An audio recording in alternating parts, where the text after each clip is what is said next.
సామెల్ నీకు కూడా బాగా తెలుసు.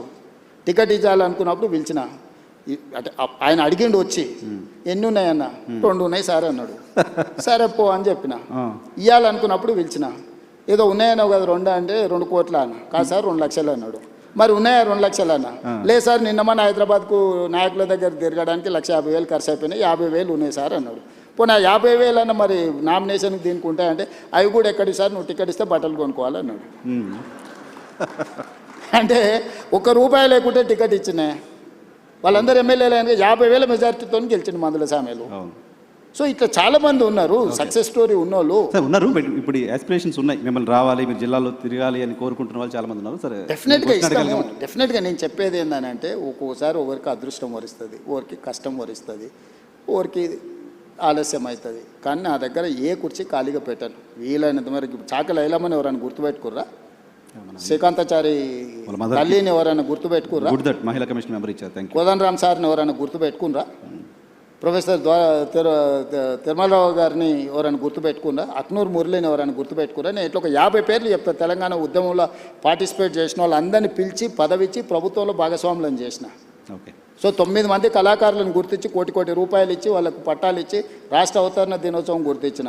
అందశ్రీ రాసిన పాట తెలంగాణ ఉద్యమాన్ని ఎక్కడికి తీసుకెళ్ళింది? 10 ఏళ్ళ ముఖ్యమంత్రి ఎన్నడన్నా చూడనని చూసిండా? జయ జయ హే తెలంగాణ గీతాన్ని రాష్ట్ర గీతంగా మార్చింది నేను కదా? తెలంగాణ తల్లిని అంకితం చేసింది నేను కదా? కులగణన చేసింది నేను కదా? మాదిగ వర్గీకరణ చేసింది నేను కదా? ఇవన్నీ ఎవరు చేసిరు? ఇవన్నీ నేనే కదా చేసింది. ఇవన్నీ కూడా సుదీర్ఘకాలంగా దశాబ్దాల నుంచి పెండింగ్ ఉన్న సమస్యలను కూడా ఒకటొకటి పరిష్కరించుకుంటూ వస్తున్నా నేను. మూసి ప్రక్షాళన కూడా అందరు ముఖ్యమంత్రులు మాట్లాడినరు. కానీ నిక్కచ్చిగా నిలబడి ఏమైనా సరే చేస్తా అన్న వాళ్ళు ఒక్కరిని చూపించు. నేను ఈరోజు చెప్తున్నా, మూసి చేస్తా, ఎవరు అడ్డం వచ్చినా చేస్తా. మూసి నదిని ప్రక్షాళన చేసి నగరానికి అందిస్తా. ప్రపంచంలోనే అద్భుతమైన నగరం హైదరాబాదును తీర్చిదిద్దేత నాది. చెరువులలో ఎవరున్నా మొత్తం కూల్చి చెరువులనే కలుపుతా. నాలాలలో ఎంక్రోచ్మెంట్ ఉన్నా కొట్టేస్తా. వార్నింగ్ ఇస్తున్నారు ఖచ్చితంగా. ఎవరున్నా మీరే మర్యాద కాల్ చేస్తే సామాన్లు తీసుకుపోతారు. మీ వెనకాల ఎవడు ఏసో మీడియాలో పెట్టినా ఏం ఊరుకోను. ఒకరోజు వెనక ఒకరోజు ముందు కూలడం ఖాయం. కాబట్టి నీళ్ళ దగ్గరికి పోకండి. నీళ్ళ దగ్గరికి పోయినానంటే కూలడం ఖాయం. నేను ఇంకా స్పష్టంగా నీ ముందర చెప్పెళ్తున్నాను. రూత్లెస్గా వ్యవహరిస్తా. డ్రగ్స్ ఎవడైనా డ్రగ్స్ రిలేటెడ్ ఎవడన్నా ఉన్నాడంటే కీలు ఏలు ఇరిసి కూసబెడతా. రైట్ సార్, మీ టీం చాలా కోపంగా చూస్తున్నారు. మీ టైం ఎక్కువ తీసుకున్నాను, క్లోజ్ చేస్తా. చివరిగా మీ నెక్స్ట్ గోల్కి వెళ్ళే లోపు రేవంత్ రెడ్డి ఆయన మార్చుకోవాలంటే రేవంత్ రెడ్డికి నచ్చంది ఏంటి? ఇది మార్చుకుంటే ఇంకా నేను అంటే అవసరానికి మించిన సమయం ఇస్తుంటా. నేను 2 నిమిషాలు మాట్లాడాల్సిన వాళ్ళతోనే 2 నిమిషాలు మాట్లాడాల్సిన 20 నిమిషాలు ఇస్తుంటా. క్వాలిటీ టైం స్పెండ్ చేయాలని ఈ మధ్యలోనే పెట్టుకున్నా. నేను అవసరానికి మించిన టైం నాకు ఇచ్చారని చెప్తున్నారు. ఓవరాల్గా నాకున్న లక్షణంలో నేను మార్చుకోవాలనుకుంటున్నది అవసరానికి మించిన సమయం ఇస్తున్నా. దాన్ని తగ్గించుకుంటే ఇంకెక్కువ మందికి ఇవ్వచ్చు అని నన్ను నేను అనుకున్నా. రేపటి నుంచి కొంచెం ఆ ప్రాక్టీస్ మొదలు పెడతాను. మేము చాలా కాలం జర్నలిస్ట్గా ఉన్నప్పుడు మేమందరూ ఫేస్ చేసిన సమస్య, మీతో ఫోన్లు ఎత్తరు. నాకున్న బిగ్గెస్ట్ వీక్నెస్ ఫోన్లు ఎత్తకపోవడం. నేను అఫీషియల్గా అసెంబ్లీలో చెప్పిన నేను ఫోన్లు ఎత్తాను. ఫోన్లు ఎత్తితే ఇప్పుడు ఇంకా అసలు నేను జడ్పీటీసీ రాహుల్ గాంధీ మెసేజ్ పెడుతున్నారు అన్నారు. టెక్స్ట్ పెడతాడు. అందుకే టెక్స్ట్ పెడితే నేను ఫ్రీగా ఉన్నప్పుడు ఫోన్ చేస్తాను. నేను ఫోన్ ఎత్తడం మొదలు పెడితే నా దగ్గర ఉన్న మనిషితో నేను మాట్లాడలేను. నువ్వు 10 నిమిషాలు టైం తీసుకొని వస్తే 10 నిమిషాలు పక్క రూమ్లో పోయి ఫోన్ మాట్లాడింది అనుకో, నువ్వేమనుకుంటావు? రెండోది, నీ పక్కన ఎవడుండో ఇవాళ రేపు ప్రతిదీ ఫోన్లలో రికార్డ్ చేస్తారు. నీకు అనుభవం అయిందా? చాలా. స్పీకర్ ఫోన్ ఆన్ చేసి చూడు ఇప్పుడు ముఖ్యమంత్రితో మాట్లాడతాను. రాత్రి 12ంటికి ఫోన్ చేస్తాడు. వాడు నాకు దగ్గరోడు.